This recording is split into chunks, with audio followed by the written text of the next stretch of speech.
kemana ruh ketika setelah dicabut dari jasad. Maka kalau kita membaca dalam satu riwayat dari Bara' bin Azib, kita akan menjumpai ruh itu kalau dicabut dari jasad, maka kita harus paham, malaikat itu Pak, kalau akan mendapati orang itu meninggal dunia, maka para malaikat itu akan datang serombongan. Kemudian dalam satu riwayat hadis, Rasulullah itu berkata ketika beliau itu bersandar ke tongkat, maka beliau mengatakan istaidu min adzabil qabr, berlindunglah kalian dari azab kubur. Diulang-ulang oleh Nabi sampai 3 kali.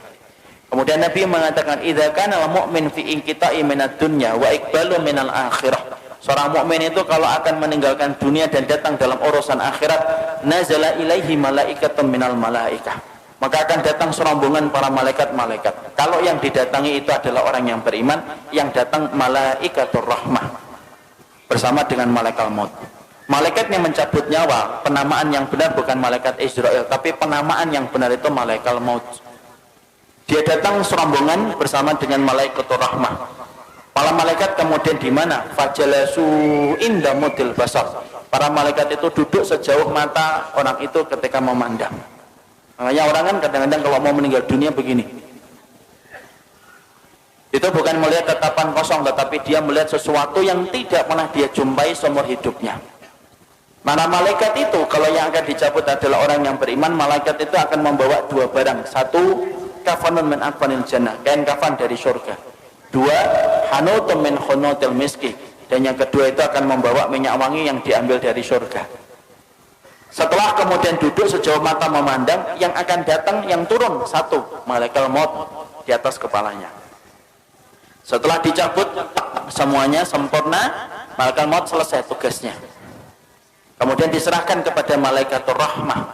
Kalau dia orang yang beriman, dibalut sama kemudian kain kafan yang diambilkan dari surga, diberikan minyak wangi dari surga. Itu loh Pak, masalah pakaian itu saking pentingnya. Ruh itu aja masih dikasih pakaian. Makanya orang kalau sampai ngeremehin aurat itu kebangetan. Karena ruh saja ditutupin itu, kemudian bagaimana dengan kain kafan yang diambil dari surga. Ditutup dengan kain kafan dari surga. Lalu kemudian dibawa ke langit yang pertama. Setelah dibawa ke langit yang pertama, Rasulullah mengatakan fastaftahu lahumul bab. Mereka meminta supaya dibukakan pintu langit yang pertama.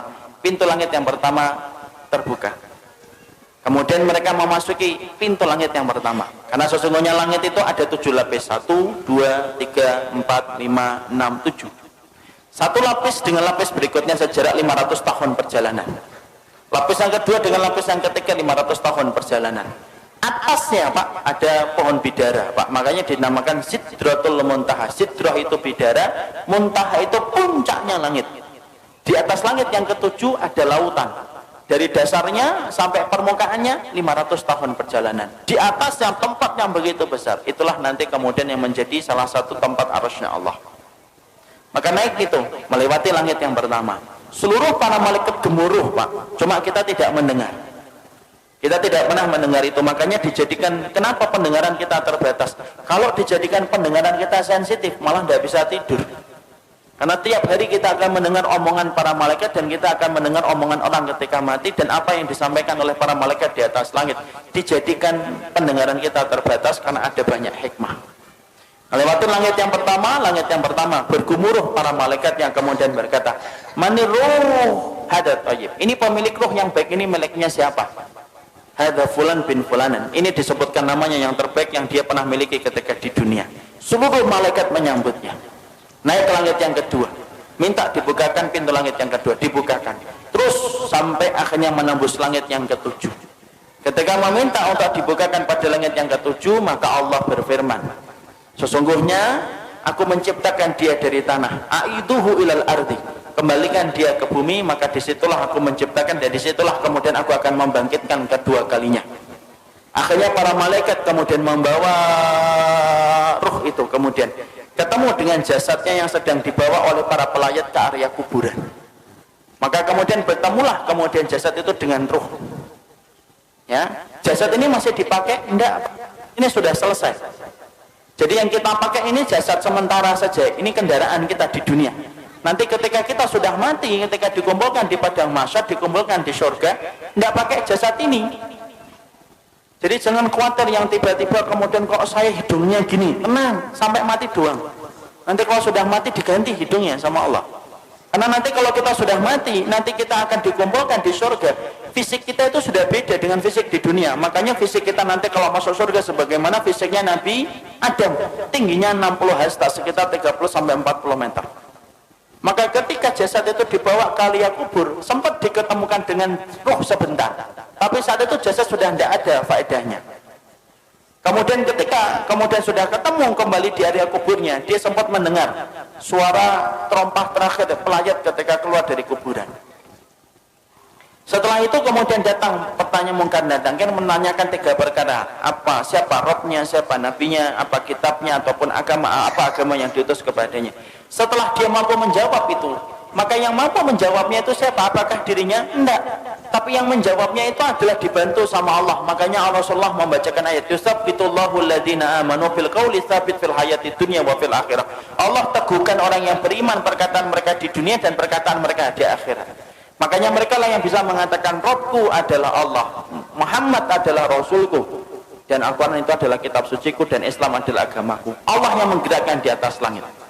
Setelah dia mampu menjawab pertanyaan yang pertama, maka Allah berfirman di atas arasnya, Shadaqa abdi, hambaku ini jujur, benar dalam imannya sampai dia menjawab pertanyaan itu. Waftahu lahu baban ilal jannah, maka bukakan pintu antara kuburnya dengan surga. Malaikat membukakan pintu, tidak ada batasan antara kehidupannya di kuburan dengan surga. Dia melihat surga itu, tapi bedanya cuma satu, dia belum bisa masuk ke surga itu. Kemudian Allah bukakan pintu surga itu. Kemudian datang kepadanya seseorang, kemudian dia bertanya, siapa anta? Mana anta? Kemudian dia menjawab, orang yang begitu rupawan itu berkata, ana amaluka sholih, saya adalah amalmu yang sholih.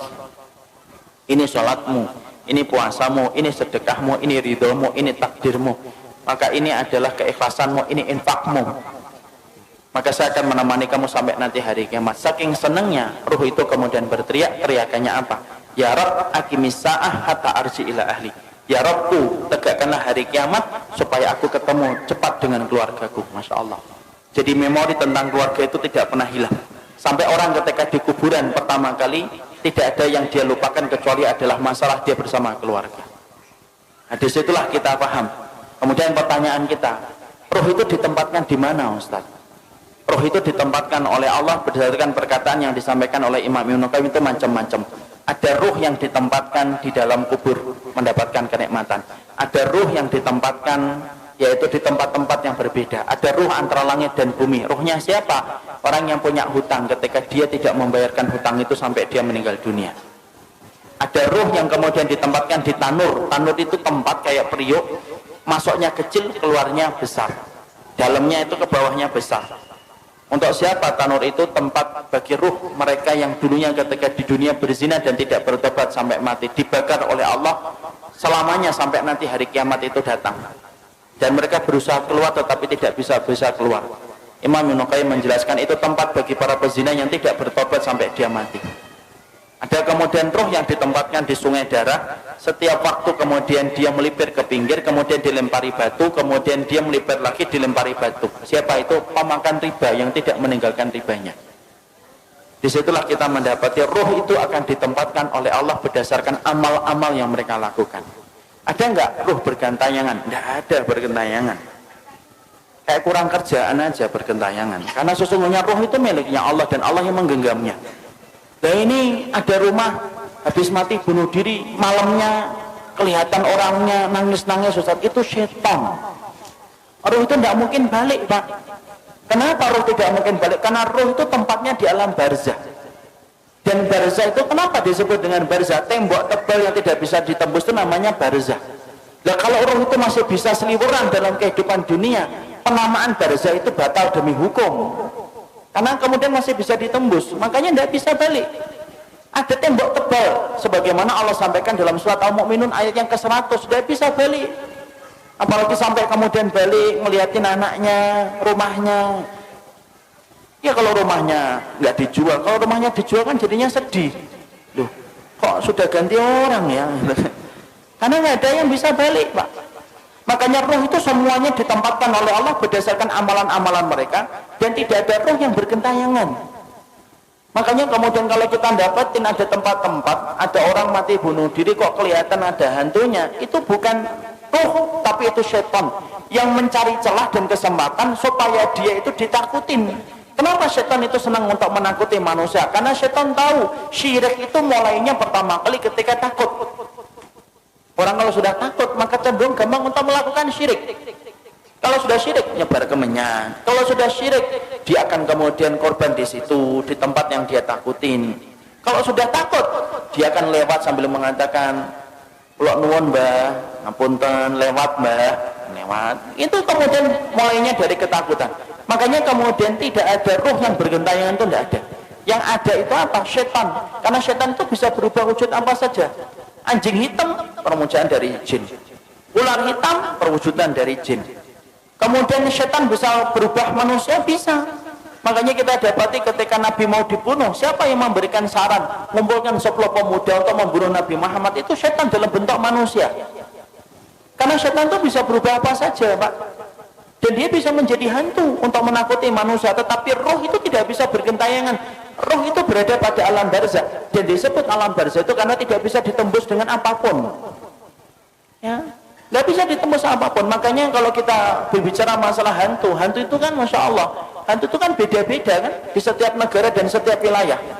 Kalau di Amerika, hantu itu apa? Hantu itu keren, pakai jas, kemudian giginya runcing, sukanya gigit leher, enak itu. Itulah yang disebut dengan Dracula. Itu hantu Amerika. Kalau Cina beda lagi, hantunya lompat-lompat gitu. Kalau kemudian ada warna kuning berhenti dia, itu hantu Cina. Kalau Indonesia itu yang paling ini, Indonesia apa? Ngesot gitu ya. Itu Indonesia, Masya Allah. Ini produk karena penjajahan Belanda. Sampai bayangin hantu itu nyana longsong gitu loh. Yang paling keren itu ya Amerika, pakai jas, giginya runcing, takut sama matahari. Kenapa kok manusia itu ketika bayangin hantu itu beda-beda? Karena memang hantu itu hasil dari kemudian bayangan kita sendiri. Ketika setan itu kemudian menakuti kita supaya kita melakukan kesyirikan ketika sudah takut. Makanya tidak ada yang namanya roh itu bergentayangan, itu tidak ada, Pak. Kata Imam Ibnu Qayyim, roh itu ditempatkan oleh Allah berdasarkan dengan amalnya. Ada roh yang ditempatkan di dalam tembolok burung hijau. Rohnya siapa? Orang yang mati syahid, ditaruh dalam tembolok burung hijau, kemudian rumahnya di bawah arsy. Arsy-nya Allah, mereka tinggal bergantung itu, kemudian mereka masuk surga di waktu pagi, kemudian pulangnya di waktu sore, tidurnya di bawah arsy-nya Allah. Ada orang solih ditempatkan di dalam tembolok burung tapi bukan hijau. Dia masuk surga tetapi kemudian dia tidak bisa menikmati sebagaimana para syuhada. Ada roh yang ditempatkan ila rafiqil a'la. Makanya Nabi ditanya, ya Rasulullah, oleh Aisyah, ya Rasulullah, apakah engkau akan meninggalkan kami? Kemudian Nabi menjawab, ila rafiqil a'la, menuju kepada tempat kumpulan teman-temanku yang solih. Itu menunjukkan apa? Roh itu ada tempatnya sendiri. Makanya kalau kita bertanya, apakah roh itu bisa ketemu dengan roh-roh orang lain? Imam Ibnu Katsir menjawab, iya, roh itu bisa bertemu, Pak, selama mereka sama-sama mendapatkan kenikmatan. Tapi bertemunya mereka tidak ada kaitannya dengan kehidupan di dunia. Makanya kemudian Imam Ibnu Katsir itu mengatakan, innal arwah muqassamatun ila qismain. Roh itu terbagi menjadi dua. Ada roh yang mendapatkan kenikmatan, ada roh yang mendapatkan azab. Roh yang mendapatkan kenikmatan, mereka kumpul. Sebagaimana Nabi mengatakan, ila rafiqil a'la. Beliau ingin ketemu dengan rohnya Nabi Musa, rohnya Nabi Ibrahim, rohnya Nabi Nuh, rohnya Nabi Adam. Itu yang dipilih oleh Nabi ketika beliau sebelum meninggalnya dan wafatnya. Beliau mengatakan apa? Ila rafiqil a'la. Makanya Nabi detik-detik ketika sebelum meninggal, beliau melihat ke langit, kemudian beliau mengatakan ila rafiqil a'la, tangan beliau jatuh, kemudian kepala beliau bergeser. Akhirnya beliau meninggal dunia. Berarti roh itu kumpul enggak dengan roh yang lainnya? Roh itu kumpul dengan yang lainnya selama mereka sama-sama beriman. Kecuali roh yang mendapatkan adab. Innal arwah mu'adzabah la tatakian. Sesungguhnya kalau roh yang mendapatkan adab, mereka tidak ketemu. Tapi roh yang kemudian mendapatkan kenikmatan, mereka saling ketemu. Mereka saling ketemu dan mereka saling bertanya. Makanya Imam Ibnu Katsir sampai berkata, roh itu kalau kemudian ada yang meninggal, kemudian roh ini orang yang beriman ketemu dengan saudara-saudara mereka yang sebelumnya sudah meninggal, mereka saling bertanya, gimana kabar keluargaku, apa yang terjadi, itu anakku sudah punya anak ataukah belum? Dia akan nanya kepada roh yang baru balik ketika sama-sama mendapatkan kenikmatan. Jadi contoh paling kasusnya Pak, ini saya kaji cukup panjang bersama dengan riwayat-riwayat yang saya peroleh dari Imam dalam riwayatnya Imam Qurtubi. Saya ini misalkan dalam rumah saya, ibu saya meninggal 4 tahun yang lalu. Ibu saya meninggal 4 tahun yang lalu. Kemudian ada itu keponakan beliau itu meninggal 2 bulan yang lalu. Ini kalau sama-sama beriman sebagaimana keyakinan dari Ahlussunnah, Imam Qurtubi, Imam Ibnu Qayyim, itu ibu saya insya Allah kalau beliau mendapatkan kenikmatan di alam kubur akan ketemu dengan keponakannya, sepupunya.